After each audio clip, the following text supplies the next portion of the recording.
जय हिंद दोस्तों, मैं शशांक अपने YouTube channel asking defence education पर आप सभी लोगों का स्वागत करता हूं। स्टूडेंट्स, यह वीडियो जो मैं आपके लिए लाया हूं यह जीके पर बेस्ड है, जिसमें 1 मई 2020 से लेकर 10 मई 2020 तक की करंट अफेयर्स के इम्पोर्टेंट क्वेश्चन दिए गए हैं, जो आपकी आने वाली परीक्षाओं, विशेषकर Indian air force, Indian navy, Indian railway, किसी भी राज्य का पुलिस एग्ज़ाम हो या किसी भी राज्य में अध्यापक का एग्ज़ाम हो, उस एग्ज़ाम में करंट अफेयर्स का जो पोर्शन होता है उसके लिए यह वीडियो बेहद इम्पोर्टेंट और महत्वपूर्ण है।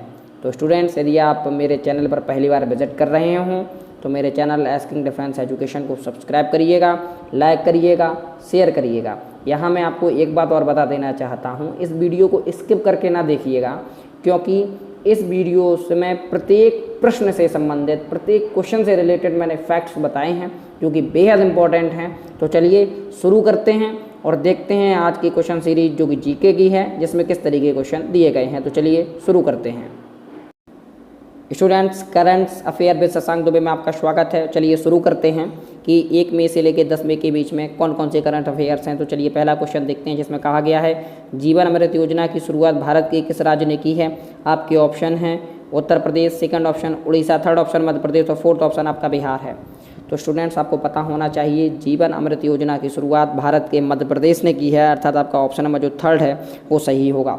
स्टूडेंट्स, यहाँ जीवन अमृत योजना से संबंधित मैं आपको एक फैक्ट्स बताना चाहूँगा कि जीवन अमृत योजना के अंतर्गत मध्य प्रदेश सरकार काढ़े के 50-50 ग्राम के पैकेट को आयुष विभाग की सहायता से लगभग 1 करोड़ लोगों में बांटेगी, ऐसा लक्ष्य रखा गया है।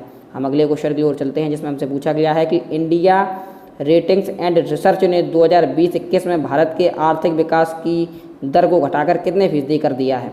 आपके ऑप्शन है ए 2.5%, बी ऑप्शन है आपका, सेकंड ऑप्शन 3.6%, थर्ड ऑप्शन है आपका 1.9% और फोर्थ ऑप्शन है आपका 5%। तो स्टूडेंट्स, आपको पता होना चाहिए इंडिया रेटिंग्स एंड रिसर्च ने 2020-21 में भारत की आर्थिक विकास की दर को घटाकर 1.9% कर दिया है, अर्थात आपका ऑप्शन नंबर जो थर्ड है वो आपका सही होगा। स्टूडेंट्स, अब यहाँ पर एक संबंधित प्रश्न यह उठता है कि आखिर पहले कितनी थी जिसे घटाकर कर दिया गया है। तो आपको पता होना चाहिए कोरोना काल से पहले यह दर 3.6% थी, उसे घटाकर 1.9% कर दिया गया है।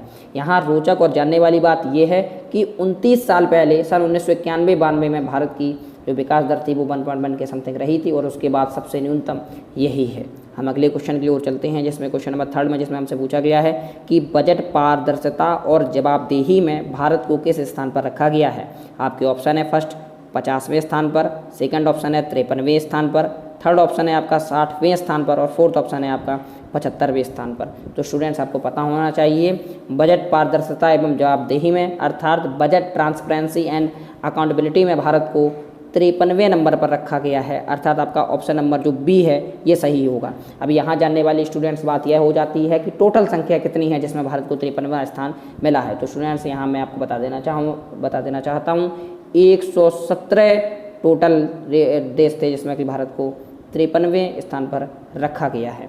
हम अगले क्वेश्चन की ओर चलते हैं, जिसमें हमसे पूछा गया है कि मूडीज ने अपने सर्च में भारत की 2020 में जीडीपी कितने प्रतिशत रहने की संभावना जताई है। आपके ऑप्शन है फर्स्ट 0.5%, सेकंड ऑप्शन है 0.6%, थर्ड ऑप्शन है 0.2% और लास्ट एंड फोर्थ ऑप्शन है नन ऑफ दीज। तो स्टूडेंट्स, आपको पता होना चाहिए मूडीज ने 2020 में भारत की जीडीपी 0.2% रहने की संभावना जताई है, अर्थात आपका ऑप्शन नंबर जो थर्ड है वो सही होगा। हम अगले क्वेश्चन की ओर चलते हैं, जिसमें हमसे पूछा गया है कि कौन सा देश 2021 विश्व मुक्केबाजी चैंपियनशिप की मेज़बानी करेगा। तो स्टूडेंट्स, आपके ऑप्शन हैं फर्स्ट रूस, second America, third Serbia, fourth Bharat. आपको यहाँ यह क्वेश्चन खेल की दृष्टिकोण से बेहद इंपॉर्टेंट हो जाता है कि 2021 विश्व मुक्केबाजी चैंपियनशिप की मेज़बानी कौन करेगा। तो इसका ऑप्शन थर्ड है, सर्बिया सही है। सर्बिया 2021 विश्व मुक्केबाजी चैंपियनशिप की मेज़बानी करेगा। हम अगले क्वेश्चन की ओर चलते हैं, क्वेश्चन नंबर 6 की ओर, जिसमें हमसे पूछा गया है कि लेबनानी समूह हिजबुल्लाह की सभी गतिविधियों पर बैन लगाकर किस देश ने इसे आतंकवादी संगठन घोषित किया है। आपके ऑप्शन है first France, second option Germany, third option है आपका अमेरिका, फोर्थ ऑप्शन है आपका भारत। तो स्टूडेंट्स, यह बेहद इंपॉर्टेंट क्वेश्चन है कि लेबनानी समूह हिजबुल्लाह की सभी गतिविधियों पर बैन लगाने वाला देश है जर्मनी, अर्थात आपका ऑप्शन नंबर जो बी है वो आपका सही होगा। हम अगले क्वेश्चन की ओर चलते हैं, जिसमें हमसे पूछा गया है क्वेश्चन नंबर 7 में कि भारत की किस राज्य सरकार ने कार और जीप जैसे सरकारी वाहनों की खरीद के लिए साल भर का बैन लगाया है। आपके ऑप्शन है फर्स्ट पंजाब, सेकंड ऑप्शन है आपका कर्नाटक, थर्ड ऑप्शन है आपका हरियाणा, फोर्थ ऑप्शन है आपका बिहार। तो स्टूडेंट्स, हरियाणा एक ऐसा राज्य है जिसने कार और जीप जैसे सरकारी वाहनों की खरीद के लिए लगभग साल भर का बैन लगाया है। तो आपका जो ऑप्शन नंबर थर्ड है वो आपका सही हो जाएगा। हम अगले क्वेश्चन की ओर चलते हैं, जिसमें हमसे पूछा गया है कतर देश में भारत के नए राजदूत के रूप में किसे नियुक्त किया गया है। आपके ऑप्शन है first Deepak Mittal, second option Taranjit Sandhu, third option Ajay Bisaria, fourth option DB Venkatesh Varma. Students, तो कतर देश में भारत के नए राजदूत के रूप में दीपक मित्तल को नियुक्त किया गया है, अर्थात आपका ऑप्शन नंबर फर्स्ट सही होगा। स्टूडेंट्स, यहाँ जानने वाली और रोचक चीज़ यह है कि जो अन्य ऑप्शन दिए गए हैं, क्या यह भी किसी देश में भारत के राजदूत हैं? तो जी हाँ, बिल्कुल हैं। Taranjit Sandhu United State of America US में भारत के राजदूत के रूप में नियुक्त हैं। अजय बिसारिया पाकिस्तान में भारत के राजदूत के रूप में नियुक्त हैं और DB वेंकटेश वर्मा रसिया में भारत के राजदूत के रूप में नियुक्त हैं। हम अगले क्वेश्चन की ओर चलते हैं, जिसमें पूछा गया है हाल ही में कौन सा कार्यक्रम दुनिया में सबसे ज़्यादा देखा गया है। आपके ऑप्शन है first games of throne, second option Mahabharat, third option the last kingdom और फोर्थ ऑप्शन रामायण। तो स्टूडेंट्स, आपको बेहद गर्व होना चाहिए इस बात पर कि दुनिया में सबसे ज़्यादा देखे जाने वाला प्रोग्राम रामायण है, जो कि हमारे देश का महाकाव्य है, अर्थात आपका ऑप्शन नंबर फोर्थ सही है। हम अगले क्वेश्चन की ओर चलते हैं, क्वेश्चन नंबर 10 की ओर, जिसमें हमसे पूछा गया है भारत के किस राज्य की स्थापना 1 मई को की गई थी। आपके ऑप्शन है first Uttar Pradesh, second option Madhya Pradesh, third option Gujarat, fourth option Maharashtra. Students, यह बेहद इंपॉर्टेंट और रोचक क्वेश्चन है कि 1 मई 1960 को 2 राज्यों की स्थापना हुई थी और दोनों राज्य ऑप्शन में दिए गए हैं। तो अगर ये पूछा जाता है तो आपका ऑप्शन नंबर थर्ड और ऑप्शन नंबर फोर्थ सही है। गुजरात की स्थापना 1 मई 1960 को हुई थी और महाराष्ट्र की भी स्थापना उसी दिन 1 मई 1960 को ही हुई थी। स्टूडेंट्स, मैं आपको बता देना चाहता हूँ, वर्तमान समय में गुजरात की राजधानी गांधीनगर है और महाराष्ट्र की राजधानी मुंबई है। गुजरात के गवर्नर जो हैं वो आचार्य देवव्रत हैं और महाराष्ट्र के जो गवर्नर हैं वो भगत सिंह कोश्यारी हैं। स्टूडेंट्स, हम अगले क्वेश्चन की ओर चलते हैं, जिसमें हमसे पूछा गया है कि सबसे ज़्यादा सैन्य खर्च करने वाले देशों की सूची में भारत किस स्थान पर पहुंच गया है। आपके ऑप्शन है फर्स्ट 5वें स्थान पर, सेकंड ऑप्शन है आपका दूसरे स्थान पर, थर्ड ऑप्शन है आपका तीसरे स्थान पर और फोर्थ ऑप्शन है 8वें स्थान पर। तो स्टूडेंट्स, आपको पता होना चाहिए कि सबसे ज़्यादा सैन्य खर्च करने के मामले में भारत दुनिया का तीसरा देश है, अर्थात आपका ऑप्शन नंबर जो थर्ड है वो सही होगा। यहाँ स्टूडेंट जानने वाली और रोचक बात यह है कि आपको पता होना चाहिए कि आगे मतलब प्रथम 2 जो देश हैं वो कौन से हैं। तो आपको पता होना चाहिए कि जो पहले स्थान पर सैन्य खर्च करने में सबसे प्रथम स्थान पर है वह है अमेरिका और सेकंड स्थान पर हमारा पड़ोसी चाइना है। हम अगले क्वेश्चन की ओर चलते हैं, जिसमें हमसे पूछा गया है कि वर्तमान में ही किसान सभा ऐप किसने लॉन्च किया। आपके ऑप्शन हैं फर्स्ट WHO ने, सेकंड ऑप्शन है नीति आयोग ने, थर्ड ऑप्शन है CSIR ने और डी ऑप्शन है नन ऑफ दीज। तो स्टूडेंट्स, यह बेहद इम्पोर्टेंट क्वेश्चन है आपकी परीक्षा के दृष्टिकोण से, जो कि हाल में ही हुआ है। तो आपको पता होना चाहिए कि वर्तमान में ही किसान सभा ऐप की जो लॉन्च किया है वो CSIR ने लॉन्च किया है, अर्थात आपका ऑप्शन नंबर जो थर्ड है वो सही होगा। स्टूडेंट्स, यहाँ रोचक जानकारी ये है कि CSIR का जो फुल फॉर्म है वह क्या है। तो CSIR का जो फुल फॉर्म है वो यह है the council of scientific and industrial research. फिर से मैं दोहराई दे रहा हूँ, the council of scientific and industrial research. Students, आपको यह पता होना चाहिए कि CSIR की स्थापना 26 सितंबर 1942 को की गई थी। हम अगले क्वेश्चन की ओर चलते हैं, जिसमें हमसे पूछा गया है वर्तमान में ही NTPC के नए निदेशक परिचालन कौन नियुक्त हुए हैं। आपके ऑप्शन है फर्स्ट रमेश बाबू, सेकंड ऑप्शन है AK गुप्ता, थर्ड ऑप्शन है AK गौतम और फोर्थ ऑप्शन है नन ऑफ दीज। तो स्टूडेंट्स, आपको पता होना चाहिए NTPC के नए निदेशक परिचालन के रूप में रमेश बाबू नियुक्त हुए हैं, अर्थात आपका ऑप्शन में जो फर्स्ट है वो सही होगा। स्टूडेंट्स यहाँ रोचक जानकारी मैं आपको यह बताना चाहूँगा, जो कि AK गुप्ता हैं वो NTPC के नए निदेशक वाणिज्यिक के रूप में नियुक्त हुए हैं, और AK गौतम जो हैं वो NTPC के नए निदेशक वित्त के रूप में नियुक्त हुए हैं। हम अगले क्वेश्चन की ओर चलते हैं, जिसमें हमसे पूछा गया है कि वर्तमान में ही आयुष संजीवनी ऐप का शुभारंभ किसने किया है। आपके ऑप्शन है first Amit Shah, second option Narendra Modi, third option Rajnath Singh और फोर्थ ऑप्शन है हर्षवर्धन। तो स्टूडेंट्स मैं आपको बताना चाहूँगा आयुष संजीवनी ऐप का शुभारंभ डॉक्टर हर्षवर्धन ने किया है, अर्थात आपका ऑप्शन नंबर जो फोर्थ है वो सही है। हम अगले क्वेश्चन की ओर चलते हैं, जिसमें हमसे पूछा गया है कि वर्तमान में ही इराक देश के नए प्रधानमंत्री कौन बने। आपके ऑप्शन हैं ता अल हशीमी, सेकंड ऑप्शन है अरशद अल उमरी, थर्ड ऑप्शन है आपका मुस्तफ़ा अल कदीमी और फोर्थ ऑप्शन है इमरान खान। स्टूडेंट्स मैं आपको बता देना चाहूँगा कि मुस्तफ़ा अल कदीमी इराक देश के नए प्रधानमंत्री बने हैं, अर्थात आपका ऑप्शन नंबर थर्ड सही है। यहाँ रोचक जानकारी मैं आपको यह बताना चाहूँगा कि ताह अल हशीमी और अरशद उल उमरी जो हैं वो इराक देश के ही पूर्व प्रधानमंत्री हैं, जबकि इमरान खान हमारे पड़ोसी देश के प्रधानमंत्री हैं पाकिस्तान के। तो आपका इस प्रकार से ऑप्शन नंबर थर्ड मुस्तफ़ा अल कदीमी सही है। हम अगले क्वेश्चन की ओर चलते हैं, क्वेश्चन नंबर 16 की ओर, जिसमें हमसे पूछा गया है कि सुरक्षित दादा दादी और नाना नानी अभियान किसने लॉन्च किया है।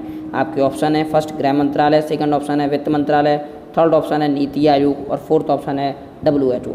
तो स्टूडेंट्स यह बेहद इंपॉर्टेंट क्वेश्चन है, मैं आपको बताना चाहूँगा कि सुरक्षित दादा दादी और नाना नानी अभियान भारत के नीति आयोग ने लॉन्च किया है, अर्थात आपका ऑप्शन नंबर थर्ड सही है। स्टूडेंट्स मैं आपको यहाँ बताना चाहूँगा कि नीति आयोग का अध्यक्ष भारत के प्रधानमंत्री होते हैं, अर्थात नीति आयोग के अध्यक्ष माननीय नरेंद्र मोदी जी होंगे। हम अगले क्वेश्चन की ओर चलते हैं, क्वेश्चन नंबर सेकंड की ओर। स्टूडेंट्स मैं आपको बताना चाहूँगा कि क्वेश्चन नंबर जो 17 से आपके क्वेश्चन जो चालू होंगे वो ऑप्शनल ख़त्म हो जाते हैं, वहाँ से आपका डायरेक्ट आंसर चालू होता है क्वेश्चन नंबर 17 से। वन लाइनर आंसर है इसमें पूछा गया है क्वेश्चन नंबर 17 में कि विदेशों में फंसे भारतीयों को भारत में लाने के लिए सरकार ने कौन सा मिशन लॉन्च किया है। तो स्टूडेंट्स विदेशों में फंसे भारतीयों को भारत लाने के लिए भारत सरकार ने वंदे भारत मिशन लॉन्च किया है। हम अगले क्वेश्चन की ओर चलते हैं, जो कि वन लाइनर क्वेश्चन है, जिसमें पूछा गया हाल में ही भारत के किस महान पूर्व फुटबॉलर का निधन हुआ है। तो आपको स्टूडेंट पता होना चाहिए चुन्नी गोस्वामी का हाल ही में निधन हुआ है, जो भारत के महान पूर्व फुटबॉलर हुआ करते थे। इनके बारे में मैं आपको बताना चाहूँगा। यह एशियाई खेल 1962 ईस्वी में स्वर्ण पदक विजेता टीम के भारतीय टीम के कप्तान थे। 1962 में जो एशियाई खेल हुए थे जिसमें भारत को स्वर्ण पदक मिला था, उस टीम के यह कप्तान थे। यह इनके बारे में एक बेहद इंपॉर्टेंट और रोचक फैक्ट है। हम अगले क्वेश्चन की ओर चलते हैं, जिसमें हमसे पूछा गया है कि वर्तमान में ही आयुष्मान भारत दिवस कब मनाया गया है। तो स्टूडेंट्स आपको पता होना चाहिए कि वर्तमान में ही आयुष्मान भारत दिवस 30 अप्रैल को मनाया गया है। हम अगले क्वेश्चन की ओर चलते हैं, जिसमें हमसे पूछा गया है कि वर्तमान में ही अंतर्राष्ट्रीय मजदूर दिवस कब मनाया गया है। तो स्टूडेंट्स यह बेहद इंपॉर्टेंट क्वेश्चन है, परीक्षा के दृष्टिकोण से कई बार पूछा भी गया है और आगे भी हो सकता है अन्य एग्जाम में आ जाए। तो आपको बताना चाहूँगा कि वर्तमान में ही अंतर्राष्ट्रीय मजदूर दिवस 1 मई को मनाया गया है। हम अगले क्वेश्चन की ओर चलते हैं, जिसमें हमसे पूछा गया है कि वर्तमान में ही विश्व हास्य दिवस कब मनाया गया है। यह भी परीक्षा के दृष्टिकोण से बेहद इंपॉर्टेंट है और मैं आपको बताना चाहूँगा कि यहाँ से महत्वपूर्ण दिवस वाले ही क्वेश्चन हैं जो कि अंत तक जाएंगे, कि सबसे महत्वपूर्ण दिवस जो आपकी परीक्षाओं में पूछे जाते हैं आमतौर पर, उन्हीं से मैंने कुछ पिक किए हैं जो कि 1 मई से 10 मई तक के बीच में जो महत्वपूर्ण दिवस मनाए गए हैं उन्हीं को मैंने लिया है। तो इसमें पूछा गया है 21वें में कि वर्तमान में ही विश्व हास्य दिवस कब मनाया गया है। तो 3 मई को विश्व हास्य दिवस मनाया गया है। कि वर्तमान में ही वर्ल्ड प्रेस फ्रीडम डे कब मनाया गया है। तो स्टूडेंट्स आपको पता होना चाहिए कि वर्तमान में ही 3 मई को ही वर्ल्ड प्रेस फ्रीडम डे मनाया गया है। हम अगले क्वेश्चन की ओर चलते हैं, क्वेश्चन नंबर 23 की ओर, जिसमें हमसे पूछा गया है कि वर्तमान में ही विश्व अस्थमा दिवस कब मनाया गया है। यह भी एक इम्पोर्टेंट क्वेश्चन है।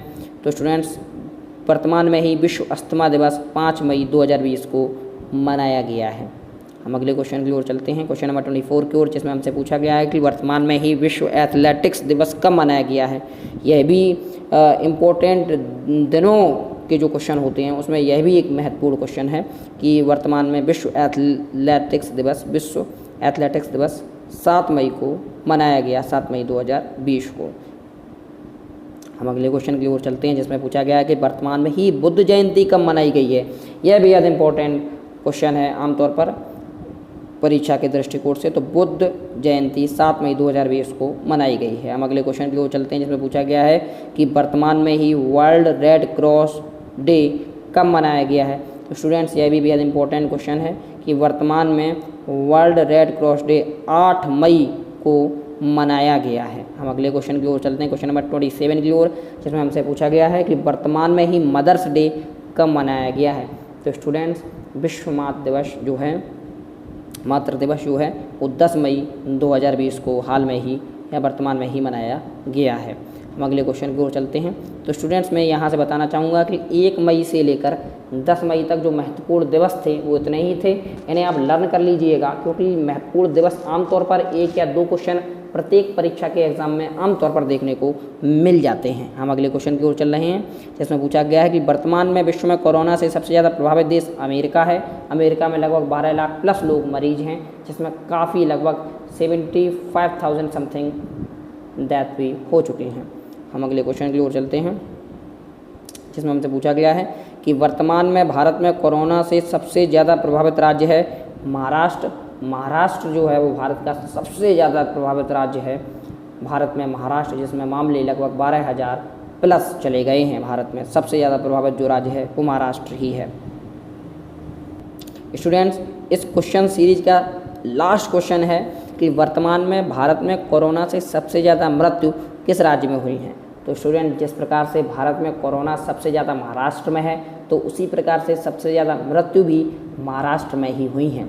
स्टूडेंट्स यह जो मैंने जीके की क्वेश्चन सीरीज जो मैं लाया हूँ करंट अफेयर्स की, यदि आप इस क्वेश्चन सीरीज से संतुष्ट हों और आपको क्वेश्चन अच्छे लगे हों और ऐसा आपको लगता हो कि यह परीक्षा में आपकी मदद कर सकते हैं, तो प्लीज़ मेरे यूट्यूब चैनल को सब्सक्राइब कर लीजिएगा, लाइक करिएगा और शेयर कर दीजिएगा।